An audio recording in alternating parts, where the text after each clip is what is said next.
Capture. There are 4 of them, kneeling at the edge of the crater, rifles raised. They have me surrounded. Their sneak suits are invisible against the forest, but shimmers of body heat escape. All I can see is anger and betrayal. I hurl my knife, sending it in a sweeping arc that will burn them to the ground. It roars to full pulse for a millisecond, then sputters and falls into the leaves, lifeless. The battery is dead. So am I. But the soldiers don't open fire. They must think I was throwing the knife away in surrender. Hands in the air, one of them calls down. I obey, looking for some kind of weapon on the forest floor. There are only branches, leaves, rocks. Nothing to equal 4 rifles aimed at me from above. We know you have Cole Palafox, the leader shouts. Surrender him to us now. I look up at her. How do they know Cole is here? Then I hear a clamoring on the ladder behind me. Stay down, I hiss. Zura, he calls up. Cole, she cries. Estás vivo. She comes racing down the crater wall. When her suit flickers from the forest camo to combat livery, I realize 2 things. 1, she's a special, surgically modified beyond any normal soldier.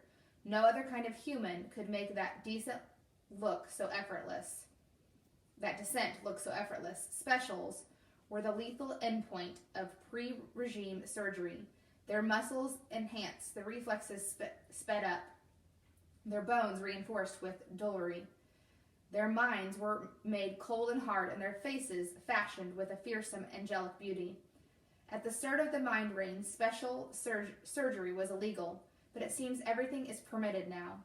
2, she's not wearing Shrev colors, but the light blue of the Victorian Army. Behind me, Cole hauls himself up the ladder. As the special runs across the broken ground, she pulls down her sneak suit hood. She has dark hair and surgery that makes her almost frighteningly beautiful. Cole runs to meet her, and they embrace, smiling and laughing. Spanish spills from their lips, too fast for me to grasp any meaning. I look up at the other 3 soldiers. They're making their graceful way down, all of them with the uncanny, inhuman grace of specials. Only one keeps his rifle pointed at me.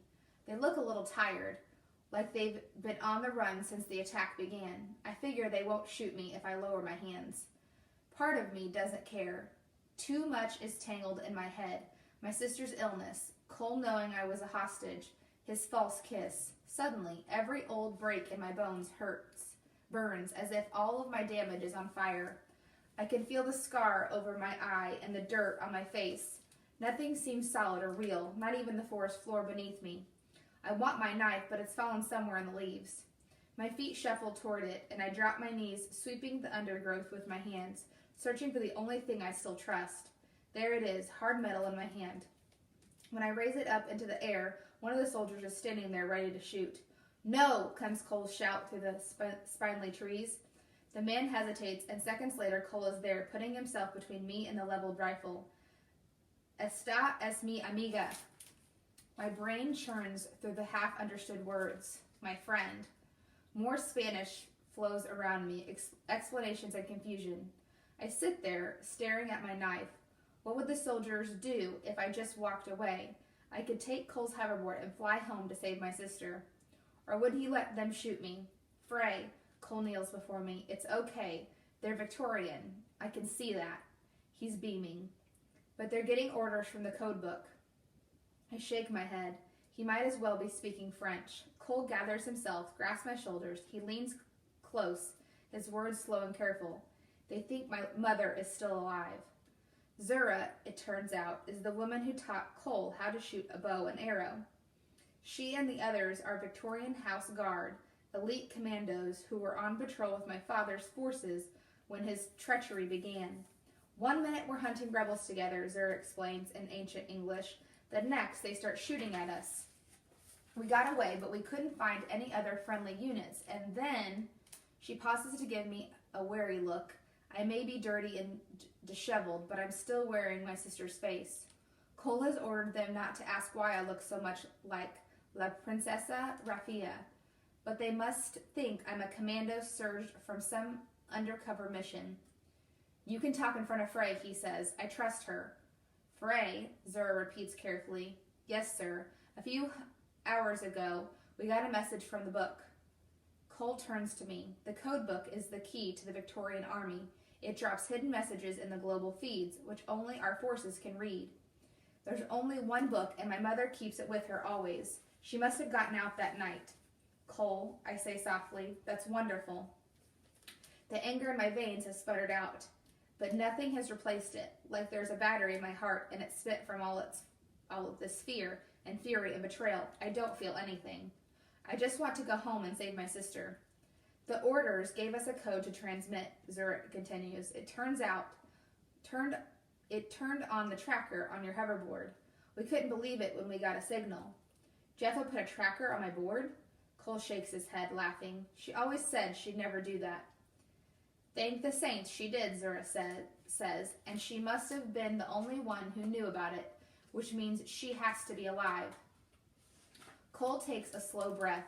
For a moment, he looks almost anguished, as if this new hope is too much to bear. I reach for his hand. Never underestimate your mother, Cole. You can take that from me. There's bitterness in my voice, but a weight that is starting to lift. Maybe a loss I've been blaming myself for never really happened. Do you know where the book is? Cole asks Zura. She shakes her head. All we have is a location deep in the mountains to take you to. Your mother must be there. Cole turns to me, his eyes alight. Frey, she's alive.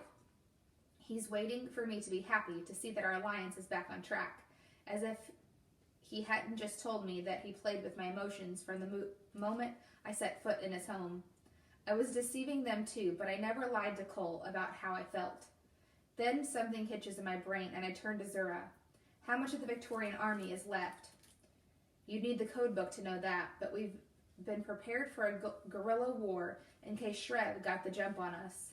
There must be dozens of units still out there. Then why isn't someone already here? Then why isn't someone here already? I ask. The two of them stare at me. I gesture at the hidden doorway. There's enough firepower in that bunker to level a city. Why hasn't Arabella sent someone to collect those guns? Cole looks stricken for a moment, as if I've told him his mother is dead again. My guess is, Zura says, they simply aren't here yet. It's only been hours since we got our orders, but Frey's right. We should take what we can carry. Of course, Cole stands, brushing aside my doubts. We're wasting daylight. Let's load the car and go. The specials spring into motion, two of them heading down into the bunker. Zura turns back toward their hover car, which is waiting up in the clearing. When I don't follow, Cole hesitates. Frey, are you coming? I take a breath. 10 minutes ago, I wanted to fly back home and save my sister, to leave the Palafoxes and their sophistication, their hypocrisy, behind forever. But I have no plan, no food or water, no chance of winning against the whole Shrev army. And here I have allies. I have Cole. Or at least I thought I did. You can't lie to me anymore, I say. You can't use psych profiles or polygraphs or scans. Don't treat me like someone you're trying to trick or fix or control, okay? I promise. And let me ask you something too. He takes a moment to choose his words. From now on, Frey, show me who you really are. Of course, I say, but an imposter is exactly what I am.